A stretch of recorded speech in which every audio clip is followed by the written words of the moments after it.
লাগছে না? ওকে, বুঝতে পারছি আমরা। আপনি পুরো উপর হবেন, তার মানে ওনার সাইটিকা আছে। এই সুতরাং মানে আমরা ফিবোরাল স্ট্রেসটা দেখব। আগে লাগছে, এখান থেকে লাগছে দিকে। আচ্ছা, এই পাটা লাগছে। আচ্ছা, এখানে এখানে আসে, এখানে থাইতে থাইতে আসেন। আচ্ছা, শুয়ে যান।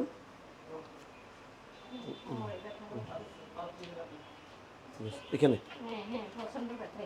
চলে আসেন। অনেক টেস্ট করেছেন, অনেক প্রফেসর, অনেক ডাক্তার দেখিয়েছেন, মাশাল্লাহ। এক্সরেতে আমরা কি পাচ্ছি? এক্সরেতে পাচ্ছি ওনার এই দুটা হাড়ের মধ্যে ক্ষয় গেছে এবং এখানে ডিস্কটা স্পেসটা কমে গেছে। ডিস্ক স্পেস কমে গেছে এখানে 3-4-এ, এবং হাড়গুলোতে ক্যালসিয়ামের পরিমাণ কমে গেছে, মানে অস্টিওপেনিয়া যেটাকে আমরা বলি।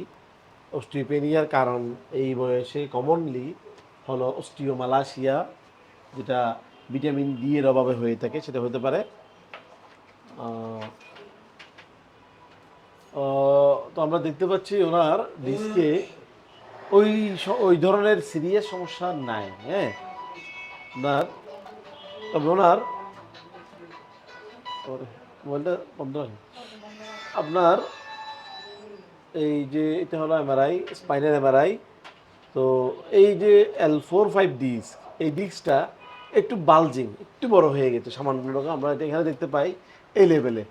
এই বালজিং হওয়াতে এখানে নার্ভ যাওয়ার যে রাস্তাটা, এই রাস্তাটা একটু ন্যারোয়িং হয়ে গেছে। এখানে দেখুন অনেক ওয়াইড এই নার্ভ রুটটা দেখতে পাচ্ছি আমরা। এটা হলো নার্ভটা। এটা কি? এটা নার্ভ, বুঝছেন? এই দেখা যাচ্ছে, এটা নার্ভ, এটা নার্ভ। কেমন এই খালি সাদা জায়গা দিয়ে নার্ভটা বের হয়ে আসে, কেমন? কিন্তু এখানে এটা এই ডিস্কটা বড় হওয়াতে এটা চিকন হয়ে গেছে, কেমন? এই নার্ভটা একটু চাপে লেগেছে দুই পাশেই, মেরুদণ্ড, এটা রক চাপ লাগছে। তো ওই রকটা গেছে পায়ে, যার কারণে আপনি যখন দাঁড়িয়ে থাকবেন অথবা হাঁটবেন তখন পাটা মেরে মেরে আসবে, মেরে মেরে বসে যেতে হবে, বসে, জি, দাঁড়া থাকতে পারবেন না, জি, দাঁড়া থাকতে পারবেন না। তো ওনার যে ওনার সাধারণত বসে থাকলে ব্যথা কম না, আছে না? কম হয় না পায়েরটা? যেটা কোমর ব্যথা ওটা ওনার ডিস্ক থেকে হচ্ছে, আর যেটা পায়ে ব্যথা সেটা নার্ভ থেকে হচ্ছে। তো পায়ে ব্যথাটা সাধারণত দাঁড়িয়ে থাকলে হবে বা হাঁটলে হবে, আর কোমর ব্যথাটা বসে থাকলেও হতে পারে, দাঁড়িয়ে থাকলেও হতে পারে। এটা ওনার তো আমরা পাচ্ছি। তবে ওনার রোগ অনেক সিরিয়াস না, কিন্তু ওনার কষ্টটা সিরিয়াস এবং দীর্ঘদিনের।